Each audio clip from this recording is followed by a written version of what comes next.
We are live again from the bar in my basement in Chesterfield, Michigan. I'm Ben and Ponke. He's Ben Moffitt. What's up, motherfuckers? And let's continue on. I didn't do that on our last one. I know, but I feel like they felt it. They heard it in their mind. They heard it through the Schmitz gay. Schmitz gay was basically just a prolonged, what's up, motherfuckers? So, funny because your nickname is Brandon Pretty Gay Ponke. I really wanted you to say it. I wasn't going to say it, but I was like, I kind of have to now. There's a lot of suspense. We're going with it. So we're going to continue with the final predictions for UFC Fight Night 205 at Halifax, Nova Scotia. How's she going, Canada? And then we're going to... How's she going, Oh, Sam, eh? Sam's going to come on our podcast, He's our producer. All right. And then we will kind of jump into a few big ticket items in the MMA world, and then we'll cut it short and just call it a night because it is... It's like 4 a.m. Exactly. Yeah. So let's jump into it. What do you think? Where are we at? We're at Esparza and Marcos. Esparza and Marcos. That is a fight. Is it? It should be. It feels like they're just trying to set up Esparza to get her back into a top 10 opponent. It's exactly what it should be. Marcos just lost to Courtney Casey. She had beat, I forget her first name, but Jones Libar. It's like that was a tall strawweight. It's Evan Jones Libar. Yeah. Oh, no. You're talking about the blonde chick. You're talking about the short Ashley hair Evans blonde Smith. No, yeah. Tall blonde. Yeah. She wasn't bad. I had hopes for her. Based on her striking, not her grappling. Marcos won the first two, and then she started to put it together and was actually putting together some combinations in the third round. But if that had been a 5-round fight, it would have been really interesting. But yeah, my only issue with this fight is that Marcos is hotter, but I have Esparza. But the other one's the Cookie Monster. Yeah, exactly. So I have Esparza taking this one by probably decision. I don't see either one of these girls taking a decision or I feel like finish. she plays it safe. I'm pretty sure Esparza has beat Marcos on the show. Yes. I could be wrong, but I'm pretty positive. What's crazy, though, is how long ago that show was. It doesn't feel like Esparza it at all. has fought very sparingly. I think she has 3 fights in the UFC overall. She beat Rose Namajunas in the final, lost the belt. Picked apart for the belt. Just waited a while. Beat... it was Juliana Lima. She just took her down. Yeah. So, that was it. And it's been like a year since then. So yeah, that's why I said in a podcast or two ago that I was excited. I was finally excited for a strawweight championship because Joanna it was just who was Joanna going to beat up, and now it's Shevchenko and Pena, but now it's going to be Andrade. Yeah. And Joanna, and that's it's gonna be interesting because Andrade has shown an ability to outmuscle people, whereas Joanna is just one of the best pure technical strikers in the UFC. And I think the most beautiful approach for the Andrade, side of things is Andrade has been shown to out wrestle people, out grapple people, out strength people. It's true, and she loves to fucking just stand and brawl. Yeah. So if that's your approach and you're still stronger than the lady, I'm finally excited for a strawweight fight. Just not, what a crazy upset it would be. It's not a Holly Holm versus Rousey kind of thing, which no one expected. Oh yeah, it's an interesting matchup. Whereas you really haven't had one so far. But I think it's very good for the strawweight division. What's next? Next, we're moving to a couple of relative unknowns. You got Zahabi and Vieira. No, Zahabi, he is a brother of... one of the Lion King characters. Zahabi. Happy, Jacoba. So happy. Yeah, something like that. Miranda, you're welcome. I was definitely all over Sahabi for sure. I'm pretty sure he's a brother of a coach at TriStar. Right. I could be wrong, but I'm pretty sure it's TriStar. I feel like the opponent is more the reason that it was behind Zahabi, is Vieira. Yeah, he had behind Vieira a little bit. I'm pretty sure he opened with a loss to his career. But That's not what I wanted. but Zahabi is one of those hot prospects. Yeah, I think he was the first debut fighter that I was confident in picking on this card. Yeah. Which, like we said a podcast or two ago, every single card has some, debut guys, between either filling in for people that are hurt last minute or just, the sport's growing so much and the UFC has to grow so much that they're going to let these people in and, really figure out who the real talent is and isn't. And I like that. Yeah, I'm behind you on that. I think Sahabi's going to get the win here. Yeah, I just have it. I'm taking the conservative approach and taking first round submission, apparently. Well, I have a decision. Yeah, I feel like I should. I feel like aggressive approach, but if it is a first round submission, you're gonna remember me. So no one would. No one will remember you. Oh, I'm excited. Let's get to the next fight, though. Oh, we've mentioned him a few times already. Thiago Santos. Because he's a wild card. Is fighting Jack Marshman. He's a weird guy. But in Santos' defense of his last couple fights, he was versing grapplers. For sure. That were able to dominate him pretty much. How much do you think he adjusted after those? No way to tell, really. I'm almost going to rebuttal myself. Did he have to for Marshman? Because Marshman's not really a take you down and control you kind of guy. Yeah, we were talking about this fight before we started the first podcast, and Marshman has struck us more as a boxer. For sure. An impressive one at that. He knows how to use his hands, that's for sure. His fight against Settenblad, he was... that's a guy that has a lot of reach advantage on him. And he found a way into the pocket. Absolutely. And he took advantage of that opportunity, whereas Santos, his kicks have been a big part of his striking arsenal. Right. Do you think that'll be an issue for Marshman, is the outside kicks and everything? I think it can be, because it's a lot different than a guy that's a lot taller than you. Whereas they only have a couple inches reach difference, which can be made up in a number of ways. But when you're throwing kicks as successfully as Santos has in his career, it's harder to overcome that without becoming very good at catching kicks. So it's the only way to really deter a guy like that. But I don't really see a ton of that happening. So yeah, this was. I gotta see. This was one of the hardest. Officially have. I guess this would be my number 2 hardest pick. Yeah, me too. I guess I'll go first on this one, since I make you go first on every other one. I'm actually taking Santos for a second round knockout. What do you got? I took Santos by second round knockout. This is why we work. This is why we work together, man. That's why this all flows together. Everything works out. I thought that was because you needed money. That's like 80% of the reason, but the rest of it is because we both took Santos by second round knockout. Let's go to the very first card. Do you think that Santos and Marshman fight's going to be on Fight Pass? 1, 2, 3, 4, 5, 6, 7, 8. I want to say there's 11 fights on the card. 11 fights. I think that's a Fight Pass card. I wouldn't be surprised. I think that's the premier Fight Pass fight.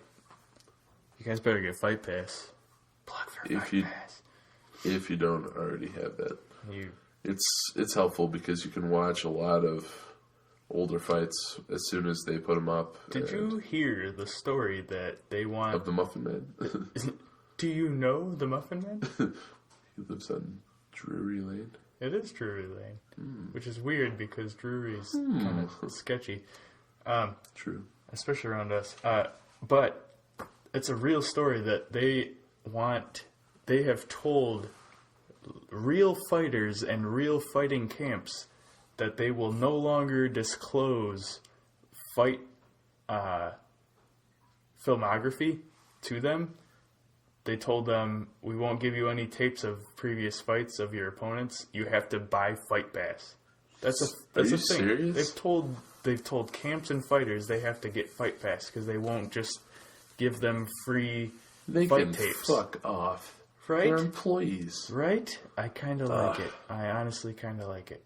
That's fucking stupid. These guys are fighting for a lot of money that I'll never make in my life. Honky. That is so fucking... Why would you be so petty? It is. That's like someone that has an office and they're like, oh, well, you have to pay for coffee here. I pay for coffee at my work too. Really? Shut up. Yeah, that's fact. Your job sucks though. $5 a month. Your other job you don't. That's because I'm getting beer for free at one job and paying $5 a month for coffee at the other. That's a mistake. Oh, $5 a month? What the fuck are you bitching about? Yeah, I'm bitching about the fact that they got to buy Fight Pass for their own goddamn fights that they're about to perform for the UFC for themselves. It's stupid. It's weird. Yep. It's a weird time. Things are gonna get weird. Technology and everything, UFC, everything outside. It's a weird time.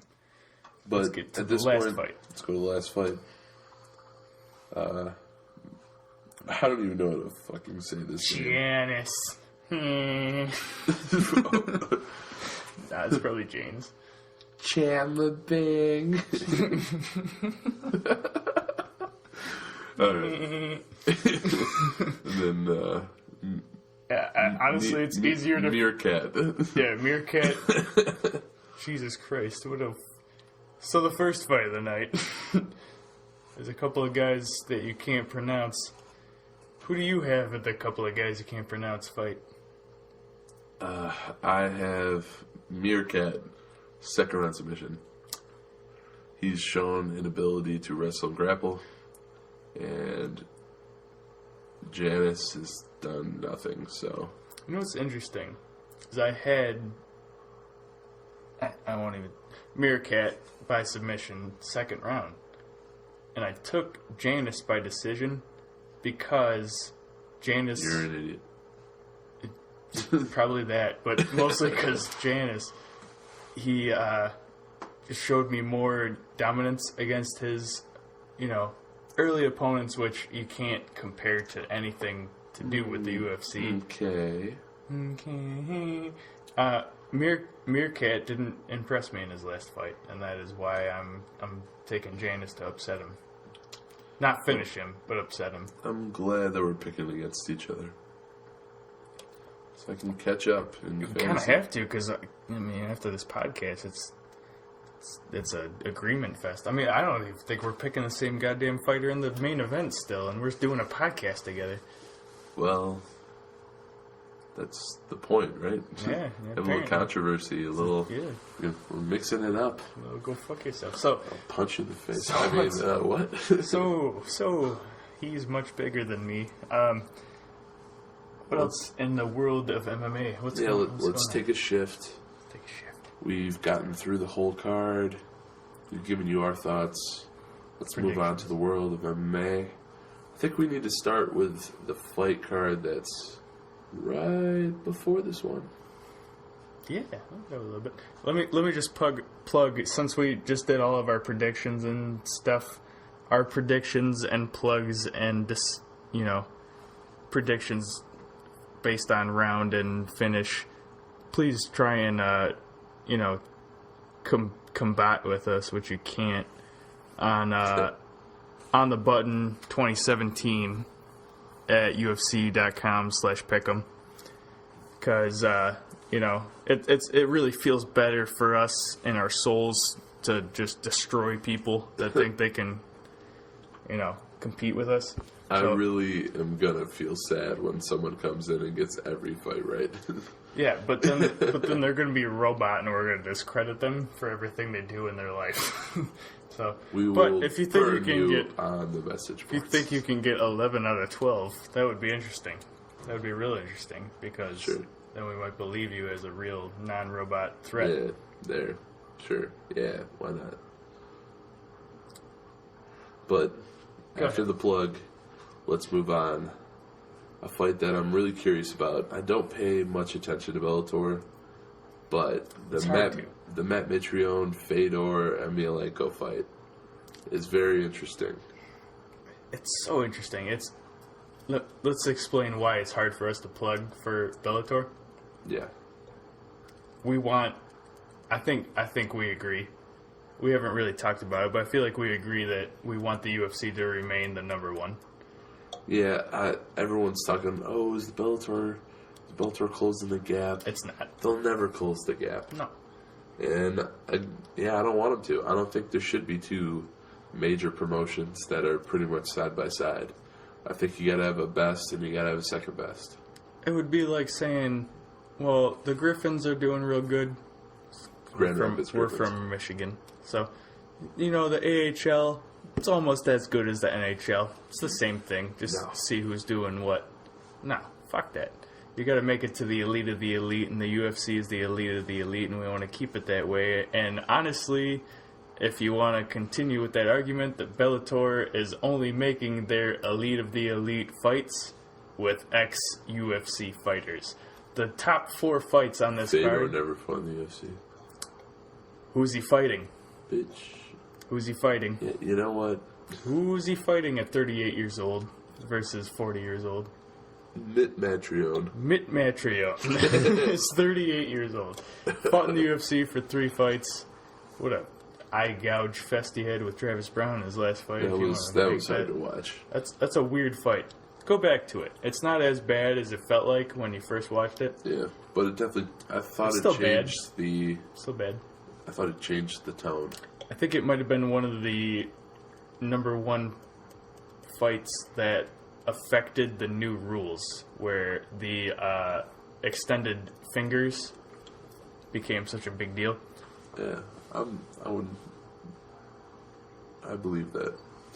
And I mean, obviously the Woodley Thompson played a big part, I think. That helped, in for sure. Deciding the 10-8 rounds, which they put a large emphasis on.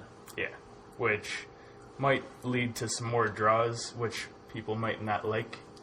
But I kind of like that it's more just, you can't play just the 3-2-1 game. Yeah. That's boring. You gotta give your all in every fight, or every round. But for me, so, there's the main event, Mitrione and Emelianenko. And then the co-main event, God damn, what's the co-main event? Wasn't it Chuck Congo? Was it the co? Yeah. So they got Czech Congo versus some Ali. You call him olive oil. I don't care. I thought it said oil. It looked like oil. No, it's... Yeah, so he's playing... you know, it's Congo versus this guy. Co-main event they're close to. And then they got Josh Koscheck, who was having a bad time. But still, he was having a bad time in the UFC, which is better. So, there you go. And then, Josh Thompson was ahead of Koscheck. So Josh Thompson, who was honestly on a tear in the UFC, is just... That was at probably lightweight. And at the time, that lightweight was just getting taken over. So... It's kind of interesting because it's a Bellator event, but it's kind of the Bellator event where you'd more or less root for the UFC guys to establish UFC. It's weird. It's a weird... I mean, I don't know if it's more like establishing UFC. I think UFC is still the number 1 promotion regardless, but I find myself rooting for Matt Mitrione. I've liked his style since he came into the UFC. He moves his feet well. uses combinations, moves in and out, keeps his head on a swivel. And I think Fedor looked pretty bad against Fabio Maldonado, who a lot of people thought won that fight somehow. I watched it. Yeah. And I think Maldonado lost. Did he? He it was almost a 10-8 round in the first round. Really? That's what makes it weird. He dominated the first round. He dropped Emelianenko twice and made it so that the Fabs, the fish face of all combat sports, dropped the greatest of all time Russian. And it was just weird because right after that, second and third round, it was all just Maldonado not throwing. And that made it weird. And I don't know if I was the only one that felt it, but it was like... That's just how he fights. I remember seeing him fight Rampage when Rampage came back. Yeah. And he literally just sat there and he was like, hey, come on. Like, punch me. Then he'd take some shots and then he would just, like, not respond. He'd just cover up. And it's like, what was the point of that? Why aren't you throwing? That's what's weird about Fish Face, man. Maldonado is the guy that literally, like, publicly is known as the guy that loves to get in fights and get beat up. It's like, alright, so why is he in the UFC? Because he only likes to get hit, but he doesn't hit back. So why is he popular? Why do we like him? He can take a hell of a beating. He's taken some shots. Even before that Emelianenko fight, he's taken some shots. And kept the fight interesting. And by interesting, I mean he didn't get knocked out. But he doesn't have any output at all. So I don't know why. I think that's really what gave Fedor the fight. I mean, but I don't think Mitrione's that guy. Exactly. That's what I mean. I think he's more intelligent. Based on that Emelianenko fight, for Emelianenko, based on that Maldonado fight, you can't compare the two based on output. I'm surprised at how close the odds are. Because I just don't see a situation where Mitrione loses. I think he finishes him. I will say that I was surprised to find out that 40-year-old Emelianenko, that was a big story. Oh, he's the old guy, you know. Matt Mitrione is 38 years old. He's only 2 years older. Yeah. Or younger. But I think you're right. I think you got it on the tee. Is Matt Mitrione is not the output that Maldonado has. He's got way more output. I think he's got way more hunger. I think he has way more technical skill and overall skill if it goes to the ground, which I don't think it will, but I don't think it has to. Yeah, I doubt it. But I think this is his fight to lose, and I think he will. And, you know, all praise to Emelianenko, but there's a time to hang up your gloves. He's going to lose and just going to hang him up. I mean, hopefully the UFC gets Mitrione back, but they probably figure he's as old as he is. He's probably on his way out, but... Did they ever get him? Did they ever get Emelianenko? I think he's the only... No. I was talking about Mitrione. Oh, Mitrione. Yeah. Because I predicted him to win the fight. Why would they sign Fedor after he loses? But... It's tough for the UFC, too, because it's like, you want to bring back the guy that's going to fight at 49 years old? Yeah.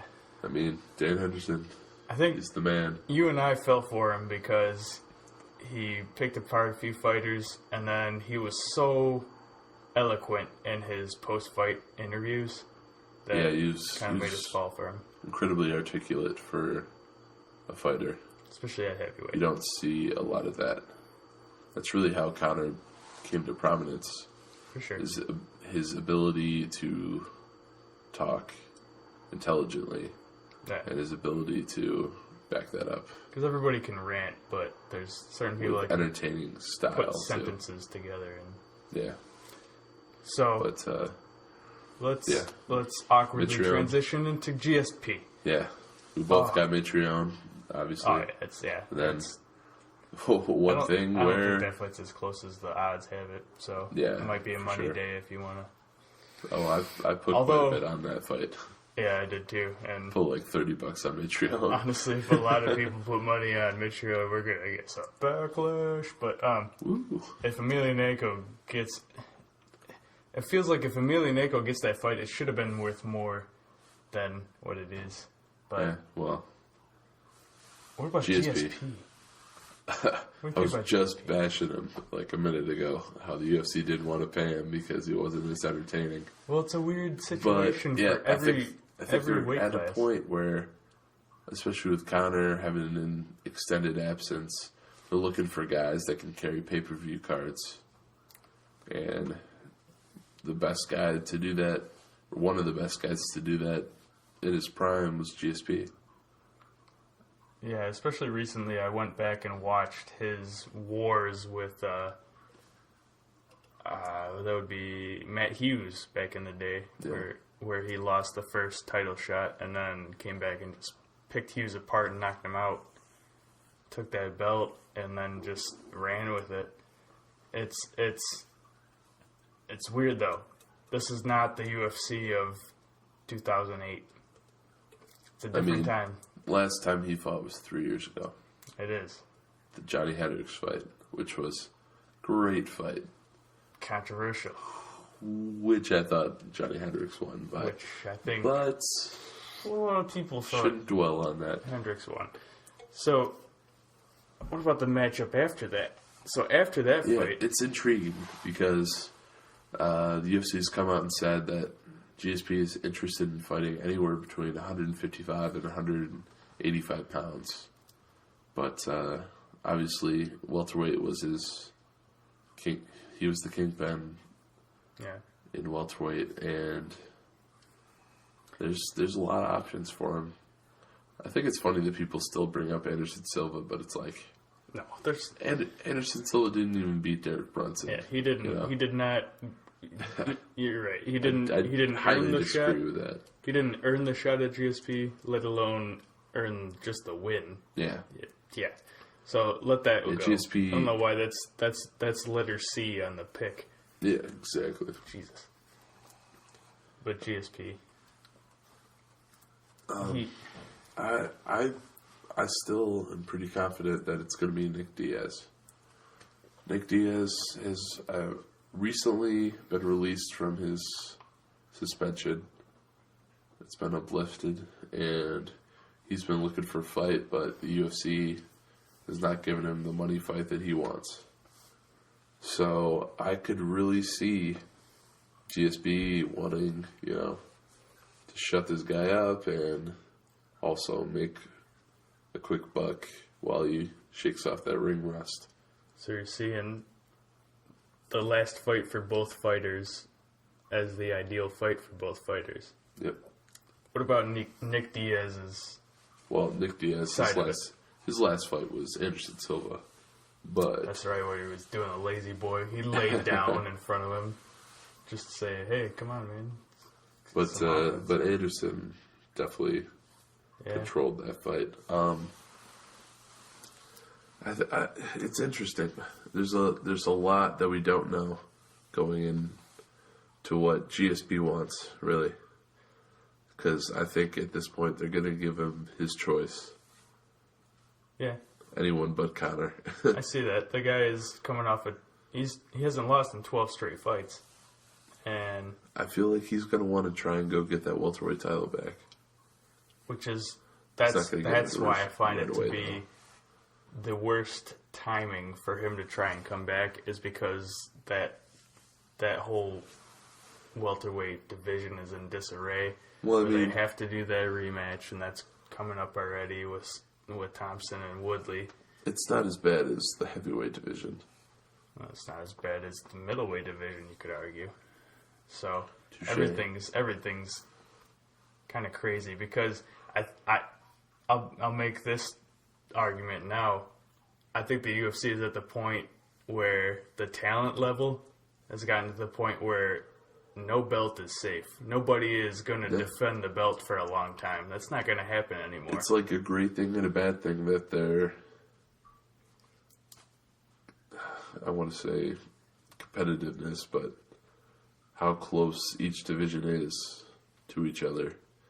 it really affects their money-making opportunities. That's where the issue is the UFC has always banked on that guy that can defend the belt for 10 years. Like Silva, GSP, and Ronda, John Jones. Exactly. And now that the talent level is at the point where it's a fight-to-fight basis, not an era-to-era basis. Yeah. Things can go... anybody can lose a belt at any time, and things can go so bad that... I don't want to lose a bite. Exactly. No one wants to lose a bite, man. And it's an interesting time for the UFC. Definitely. I'm really curious to see what they do with him, because there's so many options. So many options. But it's a beautiful thing. I think we should take a little swerve. I'm really surprised. Where are you going? I like this. Where are you going? That the UFC cut Nikita Krylov.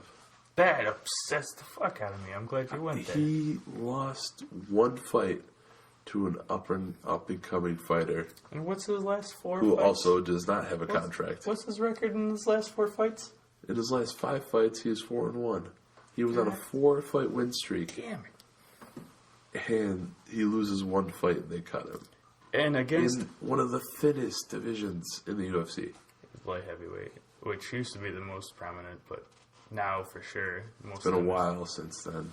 Absolutely. Age played a factor. What's interesting, too, is the guy he loses to is a labeled boring fighter. Because it's just the take you down and hold you down kind of fighter. Serkinov. Yeah, I was really upset to hear about that today. And it's funny that Serkinov doesn't have a contract either. Yeah. So it's kind of like, you have no prospects in that division. I'm surprised. I mean, if they let Serkinov go sign somewhere else, whatever, you probably couldn't afford him. But Krylov, he's not even 25. You know? Mm-hmm. It doesn't make sense to me at all. I think he had some of the most dominant kickboxing for heavyweight to light heavyweight, mostly light heavyweight, that we have seen in a while. Because his style's entertaining. He's coming to put on a show. Yeah, and especially at light heavyweight where you got no prospects and it's just kind of the John Jones Rumble in DC era, and that's it. It's just kind of who can stay healthy and fight each other and make things happen. You need a Krylov for sure. Yeah, I'm trying to understand what the UFC is thinking when it comes to this stuff. I'm sure he probably said something behind closed doors or requested to be released from his contract, but I like to hope. Yeah. But if the UFC just blatantly did this, it makes no sense. Yeah, I'm glad you brought that up because I hope you guys are as pissed off as we are. That was a good point. I don't understand it. We just talked about it. Dinks. Oh my god, dinks. We just talked about it a couple podcasts ago about all these people that they had 32, 33 Yeah, 32 fighters that they cut. And a couple more. But we could go in and agree with every single cut in that situation. This one we could not. Absolutely not. Does not make any sense for them in the future. Makes no sense. Unless there's a dispute behind closed doors. That's the only thing that would make sense. Krylov literally, maybe behind closed doors raped Dana White and things were weird. Then maybe. But that would make sense. That would also explain why Dana White was just on UFC Unfiltered a little bit ago and seemed pretty happy-go-lucky. So it's a win-win to me if that's what happened. But that's probably really not what happened. I kind of want to know. I'm sure he'll come out and make a statement about it later, but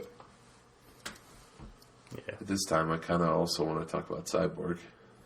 Cyborg, what do you think? What do you think all that? She what's the latest? Was released from the US ADA, decided that she did not break the rules and she is not going to be suspended. So that was breaking today? Yes. Which By the way, is USADA good for is how non-hipsters say USADA, motherfuckers. Yeah, well, Hey. nerd alert. But Nerd alert. Yeah, so, yeah, I did see something about today. What were they saying about her today? Why was it dropped? I did not have the specifics for why, but We I do really- know that it's really setting up for her to get a shot at the featherweight belt. I will. The welterweight belt. The welterweight felt. I will defend the fact that you don't have all the details on the drop, with the fact that they didn't have all the details released at the time of the even, allegations were very up in the air. They didn't really It's true. bring it down as to what, there's all kinds of speculation when that first came out. My worry for the featherweight belt is, did the Durandamain Holm fight go so poorly and so controversially, and Durandamain lose so much credibility that it almost ruined everything that they built? Yeah. Because, yeah, these I think after they- the bell hits became such a thing. What do I you think they wanted Holm to win because it would have given them an opportunity to set up like either a fight with Amanda Nunes or Cyborg, where they could either bring two belts together or just it would create more buzz. They really are looking at money right now. I see that for sure. But do you think as a backup plan, okay, so Holm doesn't win, Durandamain, this Muay Thai specialist and 10-time champion and all this, well, that's not too bad either if she wins. But then she wins with 2 rounds of way late shots. She's come out and said that, oh, I'm not a dirty fighter. You can't say that anymore. You can't say that when you do dirty shit. It's like if I killed 2 people. I'm not a murderer. Like, I was defending myself. Yeah.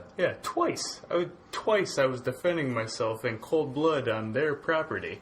And then I'm going to try and make that... What are you doing in your free time? Hey, you know what? This show isn't paying the bills, so... But did it take away the credibility of her win? I mean, it was close enough as it was. It was. The second time that she did it, a point should have been taken away. So it automatically should have been a tie. After all the... I agree. I had it all scored the that judging. way. Before the point deductions, which weren't happened. Yeah. But I think didn't happen. I think Dana White and the UFC are glad about that. Because they don't have to give a repeat. Immediate rematch because of a draw. And they can just set Durandamain up with Cyborg. Feed it to the wolf.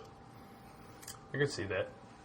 Do you see them almost using the promotion for that fight? Did you see them using The same fact way that that she was they kind of did- cheap? Oh. Late no. shots. Oh, I she don't think uses so. late shots. She won't even survive a end of a round, so she won't eat late shots. Oh, Yeah, I don't think so. I don't think that's the play. it's a weird thing because it was the first time in a while of a new championship belt, a new division, a new everything like that, and it went so awry so quickly. You know, with the late shots and then the head kick that they said that was late.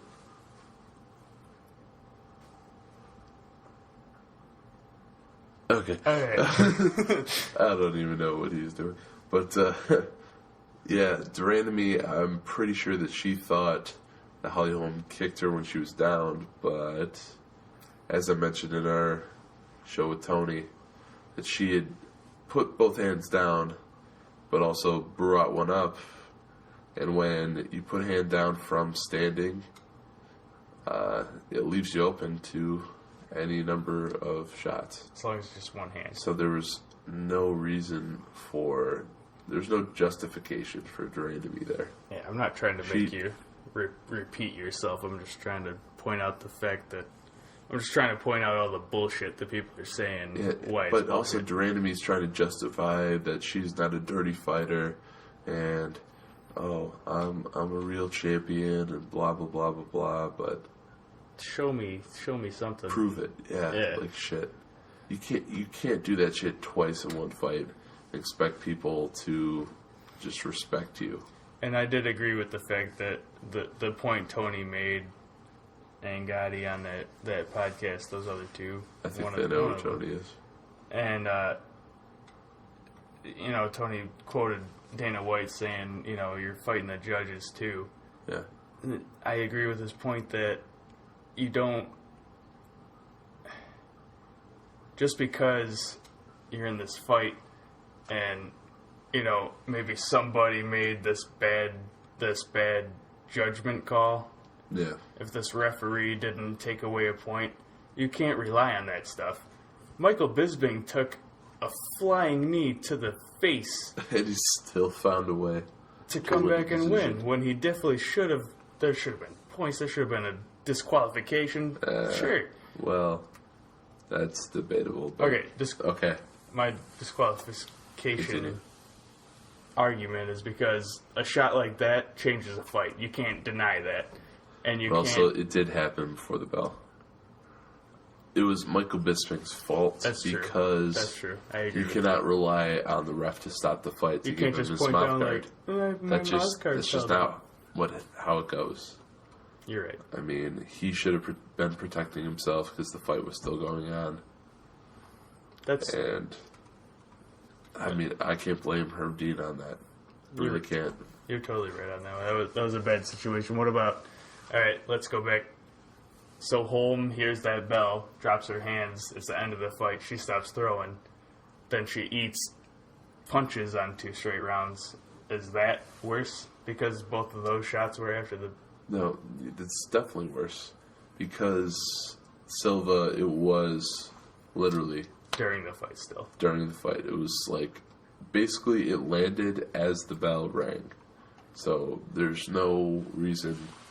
that anyone could call that a cheap shot. I mean, literally, Bisping fucked up. Yeah, you're saying. And he realized that. But he still found a way to win. 2 different animals. He still found a way to win, so... Nothing's impossible when it comes to the UFC. That's for sure. Yeah, you got me on that one.